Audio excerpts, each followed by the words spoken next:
Corley, who is at my right now and describing exactly what's going on. Now we move into the final stage as the evolution is complete. We've seen the story. We're rounding it up, moving into what we would probably call the final chapter.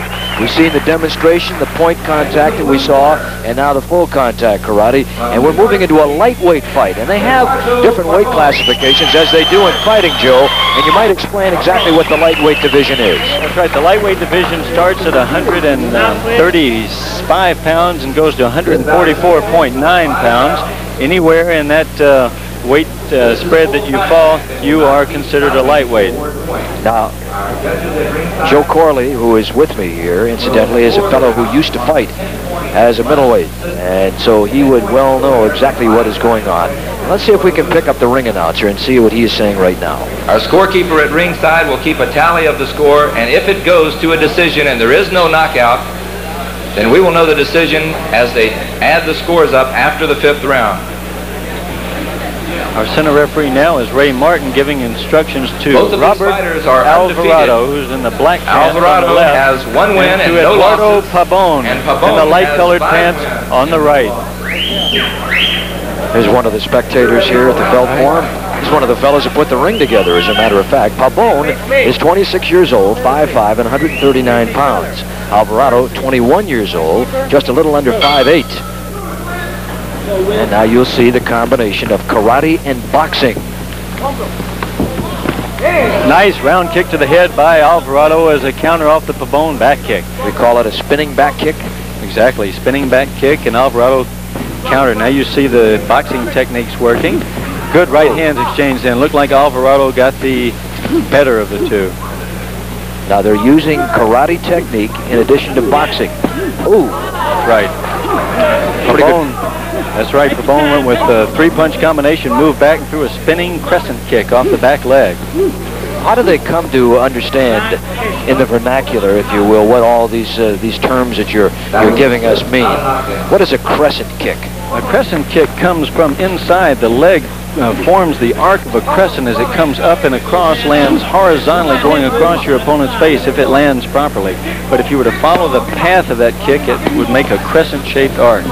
I'm going to play the devil's advocate a little bit here tonight, and I may ask some questions that some of the knowledgeable... Pabon was staggered before with the first right hand. The second right hand hit him. The second right hand hit him and put him down. I don't think he's going to come back from that one.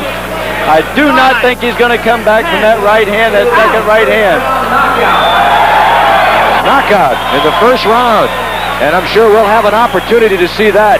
And that, my friends, is what you would have to call the epitome of full contact.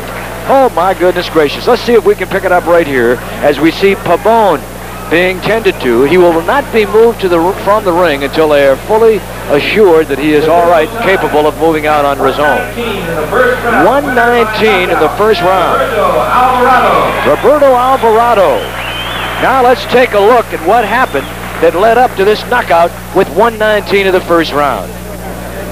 Yeah, here's Alvarado moving in. He lands a right hand which staggered Pabon a little bit. You can see him there. Even though he's staggered, he's moving out of the way of the punches, but that's the one that started it. And then when this right hand landed here, that was Katie bar the door, as we say, right on the button. You see it snap his head around to the right, the knees go, and he goes straight down. Good right hand in by Alvarado.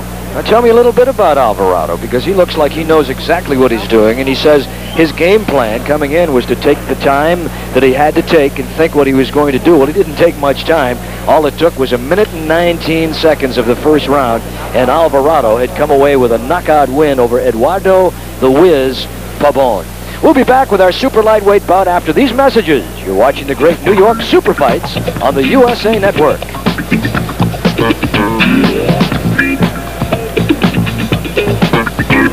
Here with Robert Alvarado. Robert, we didn't even get a chance to tell the people what your record was. You were 15 wins, 3 losses. You had 6 knockouts coming into this fight. Was this the earliest time the man's ever gone out on you? Yes, this is the earliest time they've gone out on me. Did you expect a knockout? What did you know about Pabon? Well, I didn't really know nothing about him. I just went out there, like my trainer said, Emilio Narvaez, I just went out there to pick out my shots, and I did. And I just got him out in the first round. You have an excellent training staff. You have Eddie Andujar, the former welterweight champion of the world that we'll see a little later in the ring with Bill Superfoot Wallace. You also have Emilio Narvaez, the number 5 ranked middleweight in the world. Does that kind of training help you? Sure does. Sure helps me a lot. A real lot. What's next for you? I just hope I can get up to the World's Championship. Great. Well, you're doing a great job. Congratulations on the win. Let's go back into ringside for the next bout. Friday night on the USA Network. And we're going to have an exhibition right now. And I'm going to bring in my partner, Joe Corley, to tell you a little bit about these two combatants.